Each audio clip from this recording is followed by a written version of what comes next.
नमस्कार, बखबर में आपका स्वागत है। मैं हूं राघवेंद्र सिंह। बखबर में आज हम बात करेंगे मध्य प्रदेश में इंडिया गठबंधन की बैठक के सिलसिले में। दरअसल इंडिया गठबंधन की बैठक या इंडी गठबंधन की बैठक मध्य प्रदेश में पिछले कुछ महीनों से लंबित थी। जब मध्य प्रदेश कांग्रेस के मुखिया कमलनाथ हुआ करते थे, तब भी राष्ट्रीय स्तर पर इंडिया गठबंधन की बैठक होने का फैसला हुआ था, लेकिन तब सनातन को लेकर विवाद चल रहे थे। इसके चलते कमलनाथ ने, कहा जाता है कि कमलनाथ ने वीटो इस्तेमाल किया और बैठक को कुछ दिन के लिए टलवा दिया। अब यहाँ से शुरू होती है इंडी अलायंस की बैठक की बातचीत। अब गठबंधन की सीटें बढ़ गई हैं, चुनाव की तारीख घोषित हो चुकी है, नामांकन पत्र दाखिल किए जा रहे हैं, आने जाने का सिलसिला भी है, आयाराम गयाराम का। ऐसे में प्रदेश कांग्रेस ने यह फैसला किया है कि 6 अप्रैल को इंडी गठबंधन की बैठक भोपाल में बुलाई जा रही है। आज इसी पर हम चर्चा करेंगे कि आखिर ये बैठक कितनी महत्वपूर्ण है, इसके मायने क्या हैं, क्योंकि जो पत्र जारी किया है प्रदेश कांग्रेस अध्यक्ष की तरफ से, उसको अगर पढ़ा जाए तो उसमें ये बिल्कुल साफ नहीं हो रहा कि आखिर इस बैठक में कौन लोग आने वाले हैं। अगर ये इंडी गठबंधन की बैठक है तो फिर इसमें कौन से पदाधिकारी हैं, राज्य स्तर की है, राष्ट्रीय स्तर की है। जाहिर है कि जिस ढंग का पत्र है उससे लगता है कि बैठक राष्ट्रीय स्तर की तो कम से कम नहीं है, और राज्य स्तर की भी है तो उसमें राज्य स्तर के किस पार्टी का कौन नेता आ रहा है ये भी स्पष्ट नहीं है। मैं उसकी 2 लाइन आपको पढ़ के बता दूं कि जो पत्र लिखा है उसमें ये बताया गया है कांग्रेस की तरफ से कि आगामी लोकसभा चुनाव समूचे राष्ट्र के लिए एक महत्वपूर्ण संदेश है। राष्ट्रीय स्तर पर भाजपा के खिलाफ हम सभी महत्वपूर्ण विचारधाराओं का गठबंधन एक महाशक्ति के रूप में उभरा है। मध्य प्रदेश भी इससे अछूता नहीं है। हम सभी को मिलजुल कर एकजुटता के साथ अपने संयुक्त प्रयासों और रीति नीति के अनुरूप इस चुनावी सम्रांगण में अपनी अपनी सार्थक भूमिका से भाजपा के खिलाफ सामूहिक नेतृत्व के रूप में इस तानाशाही विचारधारा का अंत करना है। लोकतंत्र की सरेराह लूट हो रही है। लोकतंत्र की सरेराह हो रही लूट को हम अपनी खुली आंखों से लंबे समय तक नहीं देख सकते। लिहाजा इन्हीं सार्थक उद्देश्यों की पूर्ति के लिए प्रदेश कांग्रेस कमेटी के अध्यक्ष आदरणीय जीतू पटवारी जी ने एक महत्वपूर्ण बैठक आहूत की है। मैं शब्द से पढ़ के सुना रहा हूं, जिसे लेकर आपसे दूरभाष पर आग्रह कर आपकी स्वीकृति भी प्राप्त कर ली गई है। ये पत्र प्रदेश कांग्रेस के उपाध्यक्ष राजीव सिंह के हस्ताक्षर से जारी हुआ है, लेकिन कौन आ रहा है कौन नहीं आ रहा है कुछ पता नहीं है। इससे इस पत्र की गंभीरता तो है, लेकिन लोग कितने आएंगे इसको लेकर अगंभीरता बनी हुई है, नॉन सीरियसनेस है। इसी पर विस्तार से बात करेंगे कि आखिर कांग्रेस और ये इंडी गठबंधन किस रास्ते पर जा रहा है। मध्य प्रदेश में भाजपा के लिए कोई चुनौती देगा, नहीं देगा, या ये सिर्फ एक तरह की रस्म अदायगी है, औपचारिकता है। महत्वपूर्ण मुद्दा है भारतीय राजनीति, खासतौर से मध्य प्रदेश की सियासत के लिए ये बैठक जो 6 अप्रैल को बुलाई गई है। चर्चा के लिए मौजूद हमारे साथ स्टूडियो में मध्य प्रदेश के वरिष्ठ पत्रकारों में शामिल श्री रमेश शर्मा जी। स्काइप पे हमारे साथ जुड़ गए हैं हमारे पत्रकार साथी संदीप पौराणिक जी, और प्रोफेसर होने के साथ पत्रकारिता से लंबे समय तक जुड़े रहे डॉक्टर राहुल रंजन। आप सभी का बहुत बहुत स्वागत है। चर्चा की शुरुआत संदीप जी आपके साथ कि दरअसल कांग्रेस या इंडी अलायंस क्या सच में लड़ने के लिए कुछ करता हुआ दिखता है? क्योंकि पहले तो उम्मीदवारों को लेकर बहुत खबरें आ रही थी कि प्रत्याशी नहीं मिल रहे हैं। भाजपा ने एक ऐसा माहौल तैयार कर दिया, कांग्रेस के लोग इस कदर छोड़कर जाने लगे, पार्टी के लोग लगा कि भगदड़ मची हुई है। तो एक मनोवैज्ञानिक युद्ध में बीजेपी ने कांग्रेस को कमजोर किया। पहले दौर की बातचीत करें, फिर प्रत्याशी चयन को लेकर भी दिक्कतें आई, और अब ये जो बैठक का स्वरूप सामने आया है, 6 अप्रैल बहुत दिन अब नहीं बचे हैं। 6 अप्रैल की बैठक की कोई तैयारी दिख नहीं रही कि इसमें इंडी गठबंधन के कितने बड़े नेता आ रहे हैं, राज्य स्तर के है कि नहीं है। थोड़ा गोलमाल सा है ये सारा मामला। आप इसमें कौन सा सिरा ढूंढते हैं, क्या चीज आपके पकड़ में आती है, जरूर हमसे साझा करें। देखिए राघवेंद्र जी, मध्य प्रदेश की राजनीति में बीजेपी और कांग्रेस एक दूसरे के आमने सामने हैं जी। ठीक है, कुछ इलाकों में समाजवादियों का प्रभाव रहा, ये हम कह सकते हैं। बसपा भी कुछ इलाकों में प्रभाव, लेकिन वो इंडिया गठबंधन का हिस्सा नहीं है। बहुजन समाज पार्टी समाजवादी पार्टी है तो आपने उसको एक टिकट दे दी। मुझे ये लगता है जो वर्तमान स्थितियों में देखे कि मनोवैज्ञानिक तौर पर बीजेपी कांग्रेस के मुकाबले काफी आगे निकल गई है। उसने अपने उम्मीदवार घोषित कर दिए, प्रचार अभियान तेज कर दिया है, राष्ट्रीय स्तर के नेताओं के दौरे शुरू हो गए। अब तो प्रधानमंत्री जी का भी दौरा होने वाला है जल्दी। तो कुल मिलाकर के एक तरफ बीजेपी मजबूती से आगे बढ़ रही है, दूसरी तरफ कांग्रेस अभी भी उम्मीदवारों के चयन के मसले में उलझी हुई है। 3 सीटें अभी भी ऐसी हैं जहां उम्मीदवार तय नहीं हो पाए हैं। मुझे लगता है कि मध्य प्रदेश की राजनीति में इंडिया गठबंधन का बहुत ज्यादा असर नहीं है राघवन जी। कम्युनिस्ट पार्टी, मार्क्सवादी कम्युनिस्ट पार्टी, इनका कोई वैसा जनाधार नहीं है। और सबसे बड़ी स्थिति ये है कि मध्य प्रदेश में एक बार इंडिया गठबंधन की बड़ी रैली होने वाली थी, जब कमलनाथ जी कांग्रेस के अध्यक्ष हुआ करते थे, प्रदेश अध्यक्ष, लेकिन तब नहीं हो पाई। अब जीतू पटवारी है तो बैठक हो रही है। बैठक में क्या राष्ट्रीय स्तर के नेता आ रहे हैं या प्रदेश स्तर के नेता बैठेंगे? क्योंकि जैसा मैंने कहा कि मध्य प्रदेश की राजनीति में इन दलों की भूमिका ही नहीं है जी। तो कांग्रेस को इस बैठक से कोई मोमेंटम मिलेगा, उत्साह मिलेगा? मुझे नहीं लगता है। कांग्रेस को अपना चुनाव लड़ने की तैयारी बेहतर करनी थी। ये बैठक बहुत ज्यादा लाभ देगी कांग्रेस को, मुझे ऐसा नहीं लगता है। एक चीज और है, दरअसल गोंडवाना गणतंत्र पार्टी है, आम आदमी पार्टी के अलावा ओवैसी की पार्टी है। इसके साथ साथ जो आपने कहा कि मध्य प्रदेश के जो सीमावर्ती राज्य हैं, जो जहाँ से उत्तर प्रदेश की सीमा जुड़ती है, महाराष्ट्र की जुड़ती है, उड़ीसा की जुड़ती है, झारखंड, ये इसकी बात करें छत्तीसगढ़ की जुड़ती है, तो ये सारे जो राज्य हैं वहाँ उन पड़ोसी राज्यों की सरकारों का या सपा का, बसपा का, इनका असर तो हो सकता है, लेकिन क्या ये दल अपने वोटों को कांग्रेस की तरफ शिफ्ट करा सकते हैं? इतनी इन दलों के नेताओं में असर है, ताकत है? अगर नहीं है तो फिर ये सारी कोशिश है सिर्फ समय को एक तरह से खर्च करने की है कि कुछ करते हुए दिखे, ऐसा उपक्रम उन्होंने किया कि इंडी गठबंधन यहाँ काम कर रहा है और उसकी हम बैठक भी कर रहे हैं। लेकिन ये जो भाजपा ने पहले दौर का मनोवैज्ञानिक युद्ध एक तरह से बढ़त बना ली है, हम उसको जीते हारे पर नहीं जाएंगे, लेकिन जिस ढंग से कांग्रेस के लोग छोड़ भाजपा में आ रहे हैं, उससे कांग्रेस के भीतर के जो लोग हैं वो बड़े मायूस हैं। और वो कई बार ऑफ द रिकॉर्ड जब बात करते हैं तो बताते हैं कि ये हम हारी हुई बाजी लड़ रहे हैं। कुछ लोगों ने तो ये भी कहा कि हमारी तैयारी तो 2029 की है। तो ऐसा लगता है कि पार्टी नेतृत्व एक किस्म का वॉकओवर दे रखा है। ये अंदर खाने की बात है जिसकी हम यहाँ चर्चा कर रहे हैं। तो ये बहुत सारी बातें राहुल जी से पूछेंगे। राहुल जी, ये इंडी अलायंस की जो बैठक 6 अप्रैल को हो रही है, आखिर उससे कुछ हासिल होगा या समय और बैठक हमने कर ली है, ये खाना पूर्ति हो जाएगी? क्या लगता है आपको राहुल जी?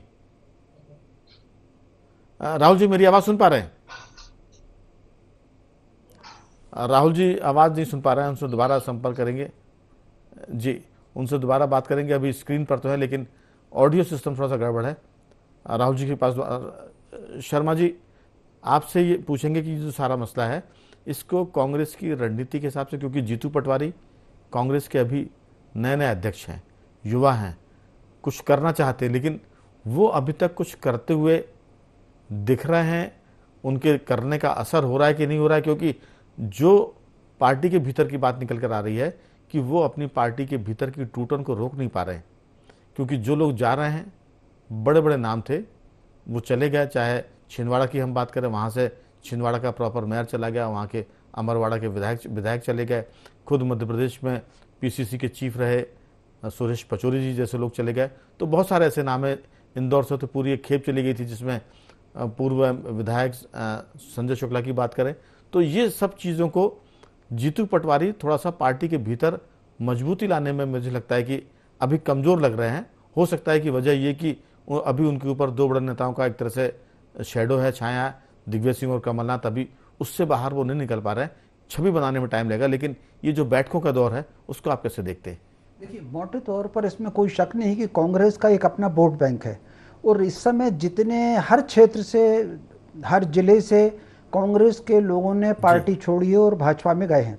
इसको लेकर के कांग्रेस का जो कार्यकर्ता है उसमें हल्की सी निराशा भाव है। मुझे ये नहीं लगता कि इतने ज़्यादा लोगों के पार्टी छोड़ने का प्रभाव वोट पर बहुत ज़्यादा पड़ेगा, क्योंकि इस समय आप मतदाता का देखेंगे, हर मतदाता का, वो पक्ष में है वो विपक्ष में है, उसके माइंड सेट है। तो ये जो बैठकें कर रहे हैं उसमें जीतू पटवारी जी का जो मुझे लग रहा है, कांग्रेस के 2 प्रयास, 2 कोशिश इसमें हो सकती है। एक तो ये जो रोज खबरें आ रही हैं कि फला नेता ने कांग्रेस छोड़ी, फला नेता ने कांग्रेस छोड़ी, इससे कार्यकर्ता के मन में जो थोड़ा बहुत निराशा का भाव है उसको दूर करके उसको जागृत करना, सक्रिय करना, ताकि वो अपने समर्थक वोटर को घर से निकाल करके मतदान केंद्र तक ले जा सके। एक बात। दूसरी बात यह है, इसमें कोई शक नहीं कि इस समय पूरे देश में चुनाव के केंद्र में, राजनीति के केंद्र में भाजपा है। तो कांग्रेस की यह कोशिश भी है कि भाजपा विरोधी वोट जो है वो इधर उधर ना बिखरे। अगर आप देखेंगे कि पिछली लोकसभा चुनाव में अगर 29 में से जो 28 सीट भाजपा ने जीती थी, उसमें से 2-3 सीट ऐसी थी जो वोट के डिवीजन का लाभ भाजपा को मिला, जिसमें मुरैना की भी एक सीट थी। नरेंद्र तोमर जी को 43% के आसपास वोट मिले थे, 11-12% बसपा को मिले थे, कांग्रेस को 37% वोट मिले थे। तो उनकी ये कोशिश भी है कि ये जो विरोधी वोट है, भाजपा विरोधी वोट है, उसका बिखराव ना हो। इसमें कोई शक नहीं कि जो इंडी गठबंधन में दूसरे और दल है उनका कोई बहुत अब महत्व बचा नहीं। एक सीट समाजवादी पार्टी के लिए छोड़ी है खजुराहो में, बाकी सब पर वो कांग्रेस लड़ रही है। लेकिन फिर भी वो सपा हो, गोंडवाना गणतंत्र पार्टी हो, और भी बसपा हो, और भी हैं, इन सब का हर क्षेत्र में 1-2% वोट जरूर है। बीच में एक मेयर जिता लिया था आम आदमी पार्टी ने। तो कुल मिलाकर के कोशिश कांग्रेस की ये होगी कि वो सारा का सारा वोट, अगर बसपा नहीं भी आ रही है तो वो जो दूसरा वोट है वो कांग्रेस पर आकर के शिफ्ट हो जाए। ये कोशिश के लिए ये बैठक चुनाव का वातावरण बनाने और भाजपा विरोधी वोट को सेंट्रलाइज कांग्रेस की तरफ करने के लिए ये कोशिश हो रही है, ऐसा मुझे लगता है। जी, दरअसल कांग्रेस का जो वोट बैंक है जिसकी हम बार बार बात करते हैं, वो तो ऐसा भी है कि अगर कांग्रेस का कोई आदमी ना निकले घर से बाहर, तब भी वो उसको ही जाएगा। क्योंकि हमने कई ऐसे गांव देखे, मैंने, मैं बड़े स्तर की बात नहीं कर रहा हूँ, कुछ गांव के वार्ड, वहाँ पूरी तरह से गांव भाजपामय है, लेकिन कुछ वोट हैं जो जाते हैं कांग्रेस को। तो जो कांग्रेस का वोट बैंक है, इसमें कोई शक नहीं वो उसको मिलेगा, चाहे कांग्रेसी सक्रिय हो ना हो, बैठ के करें ना करें। हमारे साथ संपर्क जुड़ गया है राहुल जी से। राहुल जी, मेरी आवाज़ सुन पा रहे हैं?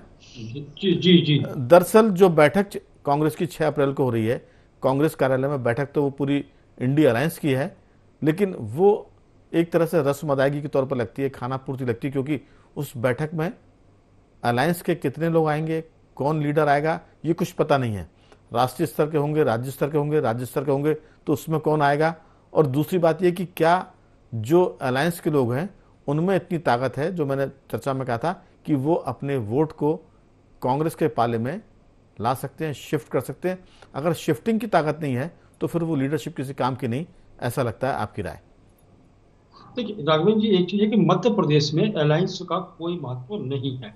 आप एक देख लीजिए, एक ही मात्र सीट है जो सपा के पास गई है, खजुराहो वाली, और कुछ क्षेत्र ऐसे हैं जो बसपा के प्रभाव में आते हैं। तो अलायंस यहाँ मध्य प्रदेश के अंदर नहीं है। यहाँ सीधी फाइट जो है भारतीय जनता पार्टी और कांग्रेस के बीच में होने जा रही है। तो सीधी सीधी बात है कि कुछ परसेंटेज, जैसे बसपा के 1.8% करीबन आते हैं और सपा के भी लगभग ऐसे ही परसेंटेज आ रहे हैं वोट के, और इसी में ये जीत हार का फैसला होता है। तो कुछ सीटों पे प्रभाव दे सकते हैं, बाकी सीटों पे मध्य प्रदेश में कांग्रेस स्वतंत्र रूप से लड़ रही है।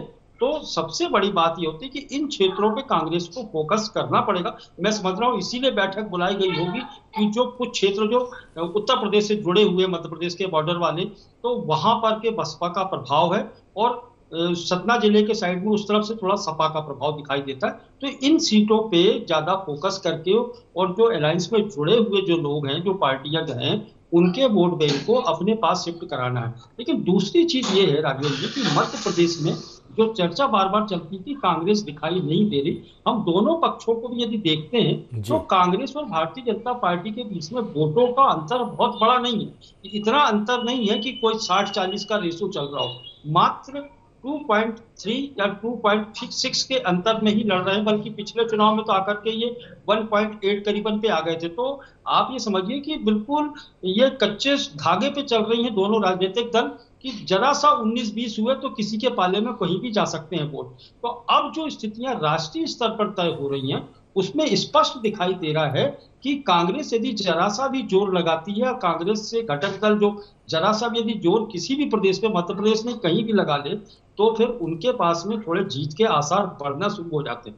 मध्य प्रदेश में खास तौर से यदि देखा जाए तो भारतीय जनता पार्टी का और कांग्रेस का वोटर एक ही है, बहुत बड़ा अंतर दोनों में नहीं है। यदि 0.8% या 0.1% भी यदि 19-20 होता है तो बहुत ज्यादा सीटों पे प्रभाव पड़ने वाला है। और आप ये देखिए कि ये कहा जाए कि भारतीय जनता पार्टी का गढ़ हो चुका है मध्य प्रदेश, तो ऐसी भी स्थितियां अब नहीं बची हैं।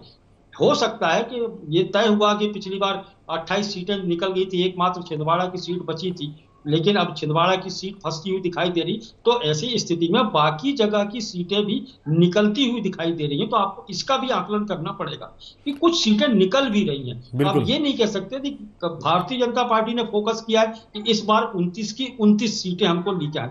तो क्या होता है कि कोई भी राजनीतिक दल अपने कार्यकर्ताओं को एक टारगेट देता है, अब टारगेट अचीव होता है नहीं होता वो बात अलग है, लेकिन सपना तो बड़ा देखना पड़ेगा। 28 पे एक सीट बची थी, वो भी छिना लो, तो ये मनोबल बढ़ाने की रणनीति हो सकती है। लेकिन भारतीय जनता पार्टी भी समझ रही बहुत अच्छी तरीके से कि मध्य प्रदेश में कांग्रेस के साथ में सीधी फाइट करना उनके लिए इस दौर में थोड़ा मुश्किल होता जा रहा, क्योंकि बहुत सारे ऐसे मुद्दे हैं जो राष्ट्रीय स्तर पर उभरने लगे हैं, वो दिक्कत पैदा कर सकते हैं। बिल्कुल राहुल जी, पटवारी चूंकि युवा चेहरा है जी, एक बात राघवन जी, जीतू पटवारी युवा चेहरा है। मध्य प्रदेश में जो कांग्रेस के जो पुराने आप ये कहें कि जो अनुभवी कहे थे, तो मतलब कह रहा हूं मैं, बूढ़े लोग जो हो चुके थे, जिनकी सोच थोड़ी सी कांग्रेस को उस दिशा में नहीं ले पा रही थी, जीतू पटवारी उस लाइन पर थोड़ा सा आगे बढ़ने की चेष्टा कर रहे हैं। और मैं समझता हूं कि ठीक है, प्रयास है राजनीतिक दलों के और करना चाहिए इस तरीके की बैठकें। हो सकता है कि मध्य प्रदेश में कोई परिवर्तन हो जाए।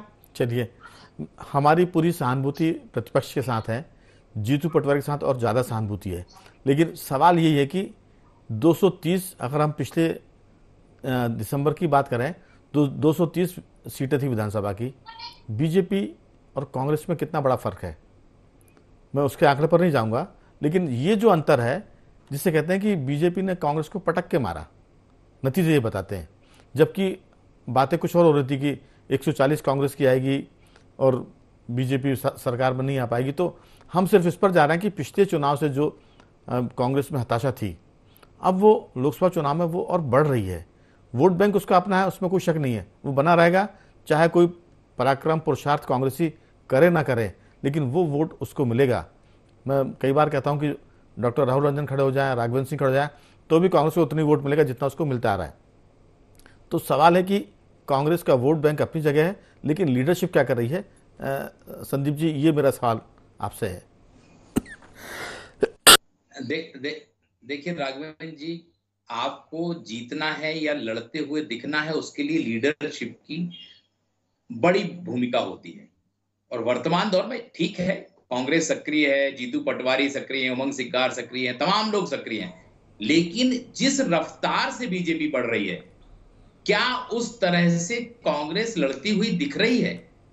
कांग्रेस के दिग्गज नेता कमलनाथ को छिंदवाड़ा में घेर दिया। मैं संदीप जी, एक सवाल मेरा आपसे रहेगा कि कांग्रेस का वोट बैंक तो हम सब मान रहे हैं कि फिक्स है, लेकिन जिस ढंग से कांग्रेस के लीडर और कार्यकर्ता भाजपा में जा रहे हैं और उनकी संख्या सैकड़ों में नहीं बल्कि हजारों में है, तो क्या इस लोकसभा चुनाव में कांग्रेस का जो वोट बैंक फिक्स है उसमें कमी नहीं आएगी? क्योंकि कम से कम जो लोग जा रहे हैं उनके साथ उनके वोट तो जा ही रहे हैं भाजपा में, और उनसे जुड़े लोग अगर भाजपा को वोट करेंगे तो हमें लगता है कि इस बार के चुनाव में कुछ कांग्रेस का वोट बैंक घटेगा विधानसभा की तुलना में, ऐसा लगता है। जी देखिए राघवेंद्र जी, मैं ये मानता हूं कि ये इतने बड़े नेता बहुत कम है जो बहुत बड़ा वोट बैंक लेके चलते हो। ठीक है, एक आध बार विधायक रहे होंगे, राज्यसभा में चले गए, लेकिन बूंद बूंद से घड़ा भरता है, एक एक लोटा कोई पानी मिला, एक एक लोटा दूध मिलाया तो भर जाता है। अब सुरेश पचौरी की बात करें या वर्तमान में अमरवाड़ा के जो कमलेश प्रसाद जो विधायक चले गए हैं, पूर्व सांसद कई चले गए हैं, मेयर चले गए हैं, तो इनको हम छोटा तो नहीं मान सकते, उस क्षेत्र के वो लीडर तो माने जाएंगे। जी देखिए राघवेंद्र जी, किसी भी नेता के साथ उसकी पार्टी का ज्यादा महत्व होता है। जी, व्यक्ति जो निर्दलीय चुनाव जीत लेता है उसे मैं मानता हूं कि उस व्यक्ति का वोट बैंक है। जो पार्टी से जीतता है उसका पार्टी का वोट बैंक बड़ा होता है। एक पक्ष वो भी होता है राघवेंद्र जी जो आपको वोट देता है, आपके करीब होता है, और एक वो भी होता है जो उस दल में जाने से आपसे नफरत, विरोध, आपके विरुद्ध भी जाता है, आपसे दूरी भी बना लेता है। तो मेरा ये मानना है कि कांग्रेस का एक वोट बैंक है जो उसमें बहुत थोड़ा सा माइनस हो सकता है, बाकी इतनी बड़ी गिरावट आए जो दिखे, मुझे इस बात की संभावना कम दिखती है। लेकिन ये बात बिल्कुल तय है कि दल बदल करने से कांग्रेस के कार्यकर्ताओं के उत्साह में जरूर कमी आई है। वो जिस ऊर्जा से लड़ने की क्षमता रखते थे वो ऊर्जा नजर नहीं आ रही है, और उसका असर हमें लगता है चुनावी नतीजों पर भी दिखेगा।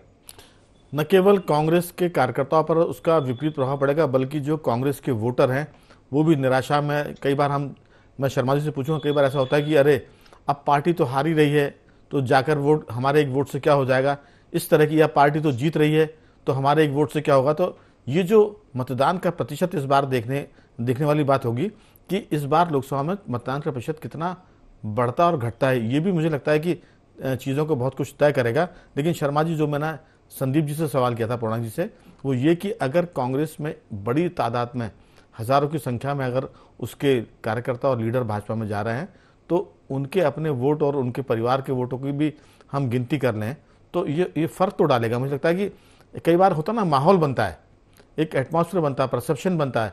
अगर ये परसेप्शन बना तो जिसको बनाने की बीजेपी कोशिश कर रही है, उससे फिर ये जो बैठ के 6 अप्रैल को होने वाली है वो कुछ क्या गोल खिला पाएगी, या जो मैंने बीच बीच में कहा कि ये सिर्फ रस्मी है और बाकी तो सब भगवान के भरोसे है। जी देखिए, मोटे तौर पर इसमें कोई शक नहीं राघवेंद्र जी, इस बार मतदान के प्रतिशत को लेकर के कई प्रश्न खड़े हैं। पहला प्रश्न तो यही है कि भाजपा बहुत ओवर कॉन्फिडेंस में है, तो कहीं ऐसा ना हो कि भाजपा के कार्यकर्ता अपने समर्थक मतदाता को ले जाने में थोड़ी सी लापरवाही करें। ठीक उसी प्रकार कांग्रेस का माहौल भीतर का घिरा हुआ है, तो कहीं ऐसा ना हो कि कांग्रेस का कार्यकर्ता अपने समर्थक मतदाता को ले जाने में ज़्यादा थोड़ी सी लापरवाही कर दे, निराशा का भाव ले जाए। अगर मतदान का प्रतिशत राघवेंद्र जी ठीक रहा और 75%, चूंकि फिर गर्मी भी आ रही है मतदान की दृष्टि से अगर आप देखें, और अगर मतदान का प्रतिशत 75 प्लस किया तो मानकर चलिए कि ये जो अभी विधानसभा में दोनों पार्टियों को वोट मिले थे इसमें फर्क आएगा। भाजपा वोट अप करेगी, कांग्रेस का वोट कम होगा। आप पिछला लोकसभा भी देखें तो भाजपा 56-57% पर थी, कांग्रेस 33-34 पर थी। अभी भी विधानसभा में कांग्रेस का वोट बैंक 40 था, भाजपा का 47-48 के करीब था। भाजपा 50 क्रॉस कर लेगी अगर पोलिंग का परसेंटेज 75 रहा तो, और कांग्रेस 40 से नीचे रहेगी। एक बात हो गई।